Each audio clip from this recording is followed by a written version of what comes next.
मेरे प्यारे देशवासियों, नमस्कार। आज देव दीपावली का पावन पर्व है। आज गुरु नानक देव जी का भी पवित्र प्रकाश पर्व है। मैं विश्व भर में सभी लोगों को और सभी देशवासियों को इस पावन पर्व पर हार्दिक बधाई देता हूं। ये भी बहुत सुखद है कि 1.5 साल के अंतराल के बाद करतारपुर साहिब कॉरिडोर अब फिर से खुल गया है। साथियों, गुरु नानक जी ने कहा है, बीच दुनिया सेवी कमाइए त दरगिही बेसन पाइए। यानी संसार में सेवा का मार्ग अपनाने से ही जीवन सफल होता है। हमारी सरकार इसी सेवा भावना के साथ देशवासियों का जीवन आसान बनाने में जुटी है।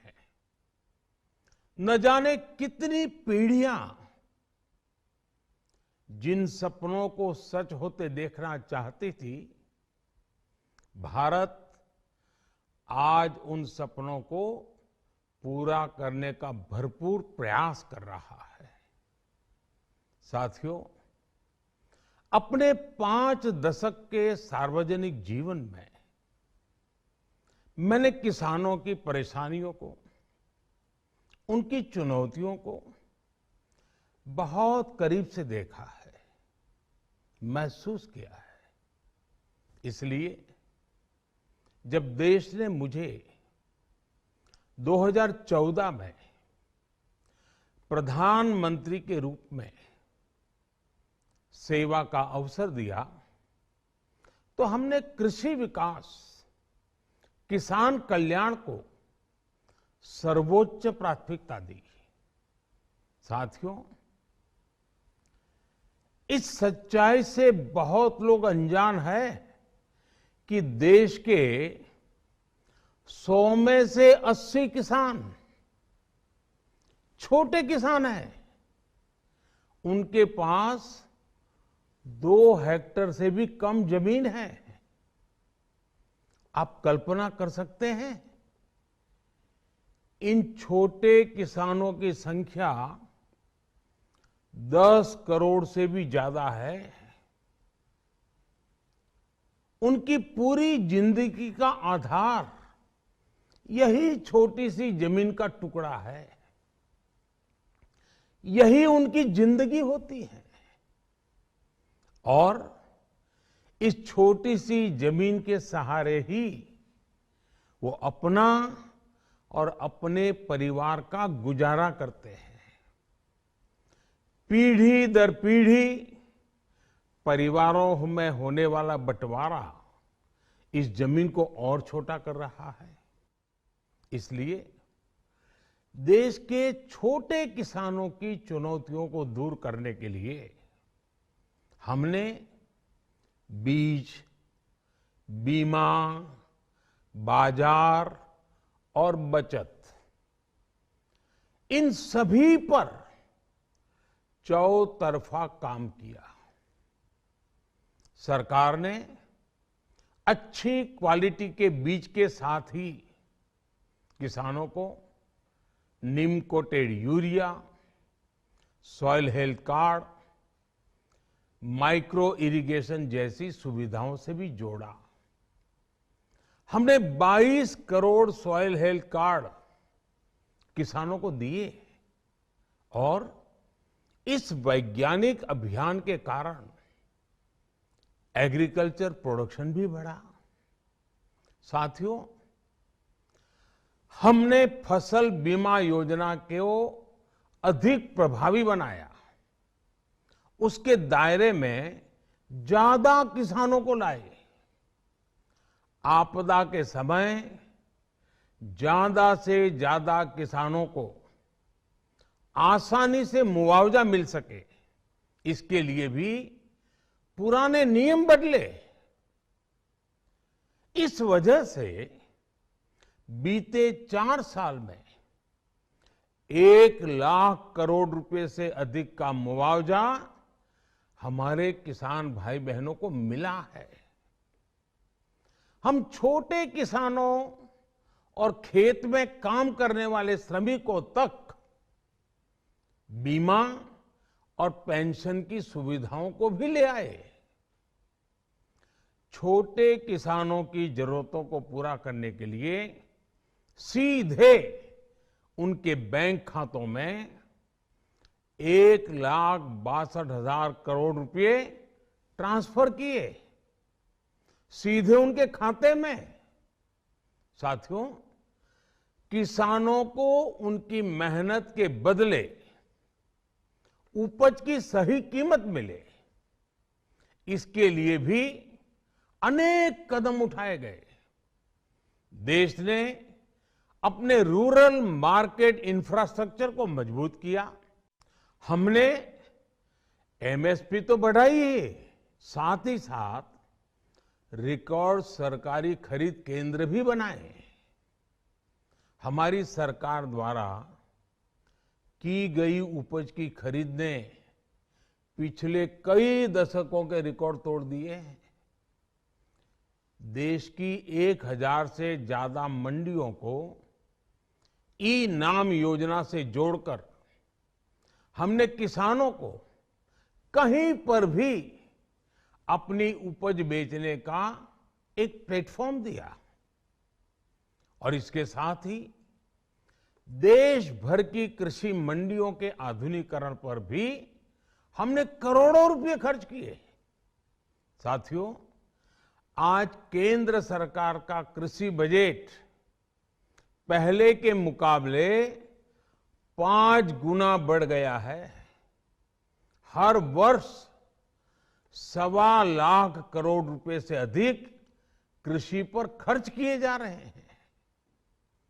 1 लाख करोड़ रुपए के एग्रीकल्चर इंफ्रास्ट्रक्चर फंड के माध्यम से गांव और खेत के नजदीक भंडारण, इसकी व्यवस्था, कृषि उपकरण जैसी अनेक सुविधाओं का विस्तार, ये सारी बातें तेजी से हो रही है। छोटे किसानों की ताकत बढ़ाने के लिए 10,000 एफपीओ किसान उत्पादक संगठन बनाने का अभियान भी जारी है। इस पर भी करीब 7,000 करोड़ रुपए खर्च किए जा रहे हैं। माइक्रो इरिगेशन फंड के आवंटन को भी 2 गुना करके 10,000 करोड़ रुपए कर दिया गया है। हमने क्रॉप लोन भी 2 गुना कर दिया, तो इस वर्ष 16 लाख करोड़ रुपए हो जाएगा। अब पशुपालकों को मछली पालन से जुड़े हमारे किसानों को भी किसान क्रेडिट कार्ड का लाभ मिलना शुरू हो गया है। यानी हमारी सरकार किसानों के हित में हर संभव कदम उठा रही है, लगातार एक के बाद एक नए कदम उठाती जा रही है। किसानों की आर्थिक स्थिति सुधरे, उनकी सामाजिक स्थिति मजबूत हो, इसके लिए पूरी ईमानदारी से काम कर रही है। साथियों, किसानों की स्थिति को सुधारने की इसी महाअभियान में देश में 3 कृषि कानून लाए गए थे। मकसद ये था कि देश के किसानों को, खासकर छोटे किसानों को और ताकत मिले, उन्हें अपनी उपज की सही कीमत और उपज बेचने के लिए ज्यादा से ज्यादा विकल्प मिले। बरसों से ये मांग देश के किसान, देश के कृषि विशेषज्ञ, देश के कृषि अर्थशास्त्री, देश के किसान संगठन लगातार कर रहे थे। पहले भी कई सरकारों ने इस पर मंथन भी किया था। इस बार भी संसद में चर्चा हुई, मंथन हुआ और ये कानून लाए गए।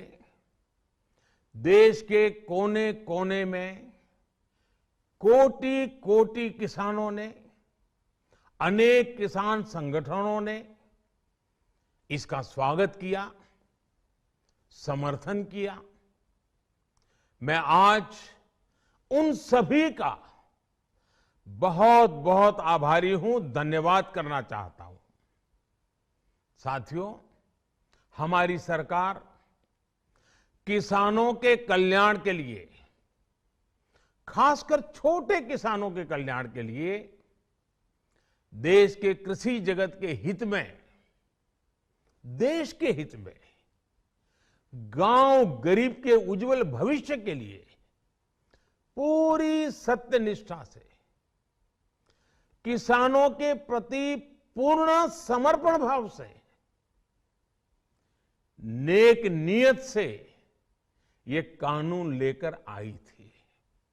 लेकिन इतनी पवित्र बात, पूर्ण रूप से शुद्ध किसानों के हित की बात, हम अपने प्रयासों के बावजूद कुछ किसानों को समझा नहीं पाए।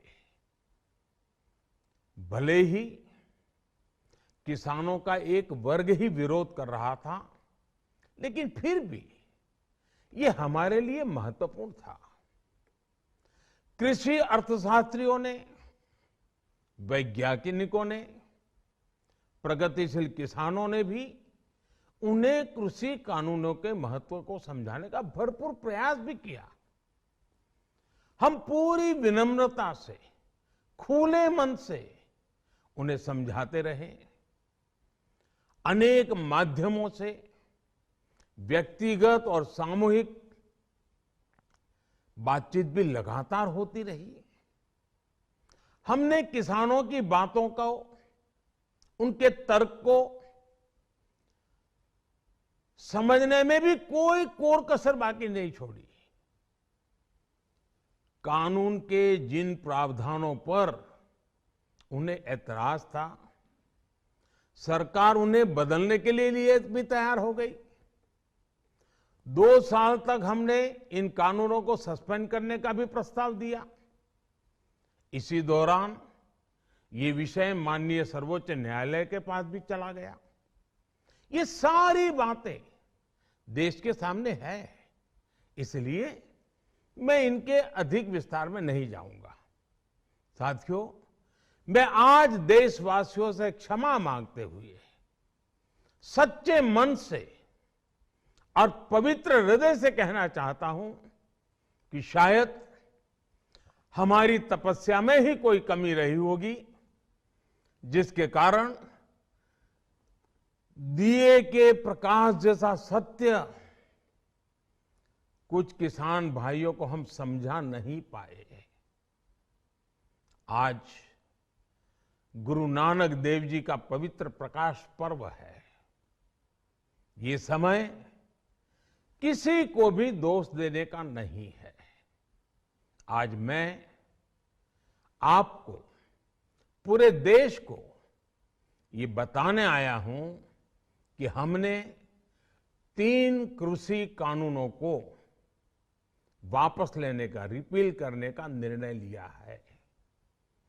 इस महीने के अंत में शुरू होने जा रहे संसद सत्र में, इसी महीने में, हम 3 कृषि कानूनों को रिपील करने की संवैधानिक प्रक्रिया को पूरा कर देंगे। साथियों, मैं आज अपने सभी आंदोलनरत किसान साथियों से आग्रह कर रहा हूं, आज गुरु पर्व का पवित्र दिन है। अब आप अपने अपने घर लौटे अपने खेत में लौटे, अपने परिवार के बीच लौटे। आइए एक नई शुरुआत करते हैं, नए सिरे से आगे बढ़ते हैं।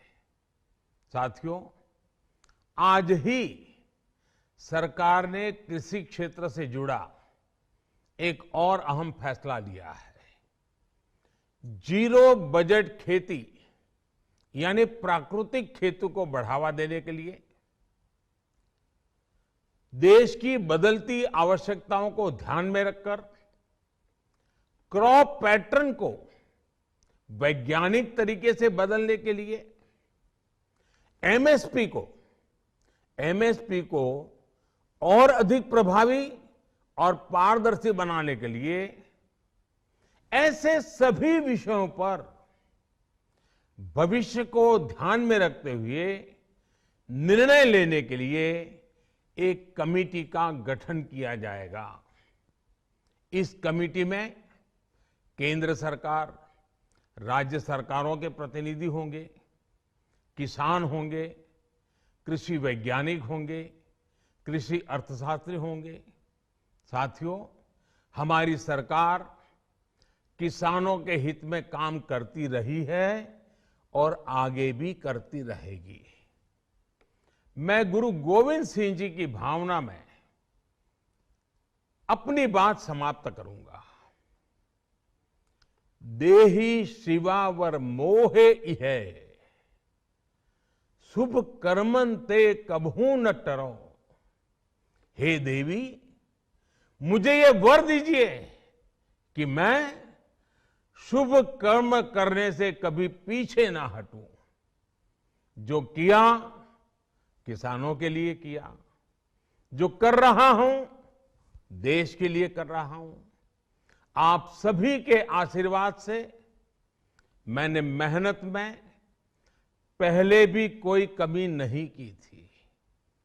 आज मैं आपको विश्वास दिलाता हूं कि अब और ज्यादा मेहनत करूंगा ताकि आपके सपने साकार हो सके, देश के सपने साकार हो सके। आपका बहुत बहुत धन्यवाद। नमस्कार।